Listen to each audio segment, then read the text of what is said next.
I just want to start this by acknowledging the traditional owners of the land on which we meet, and I do want to pay my respects to Torres Strait Islander elders past, present and emerging. I want to recognise as we're here tonight that the effects of climate change do hit Indigenous people first and worst, and there can be no climate justice without justice for the Indigenous people of this country. I also want to acknowledge that we're here tonight to talk about protecting our living world, and this is work that the Indigenous people of this nation have been doing for tens of thousands of years and continue to do, and that we need to remember this as we come together tonight and we take this work on of protecting this beautiful country. All right, who thinks it's about time we had a climate election?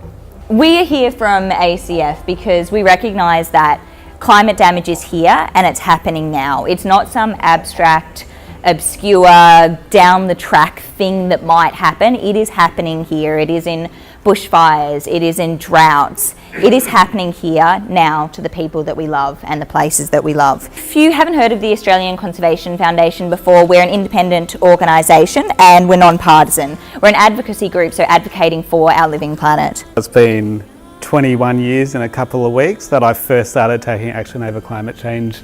I was a bit more radical back in those days. I was with Greenpeace. We jumped John Howard's fence and put solar panels up on his roof. Climate change is here now.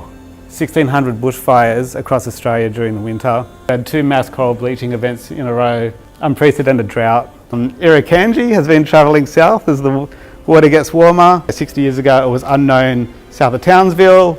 2 years ago a kid got bit up at Fraser Island. This year a bunch of people got bit at Fraser Island and someone got bit at Mooloolaba. 21 years ago there was time to avoid what's happening now. We've had 10 years of chaos around climate policy. 7 prime ministers have been changed, and at the heart of each of these ruptures has been climate change again and again. Powerful and well-organised resistance to action on climate change, because there is so much money to be made out of the extraction of fossil fuels in Australia.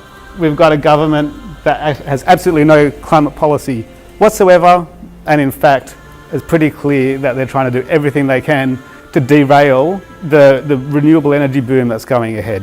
We've got Labor, they're better, but they're nowhere near good enough for what we need from Australia to avoid catastrophic climate change. Poll after poll shows that the vast majority of Australians support action on climate change. 75% of people want to see urgent action on climate change.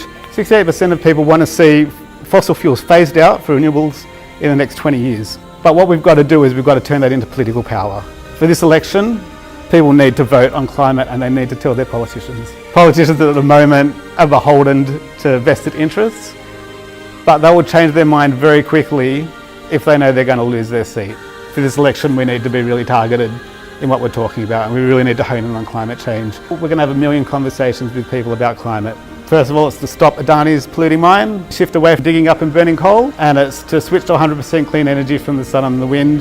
The goal is to get our parties competing over climate action. We're not partisan, we're not trying to get a particular party elected, we're trying to get the parties with the best climate policies elected. Stop Adani's polluting mine, end digging and burning coal, and move to 100% renewable energy. Every social movement that's actually managed to achieve great changes has been based on this idea of actually getting out there and talking to people.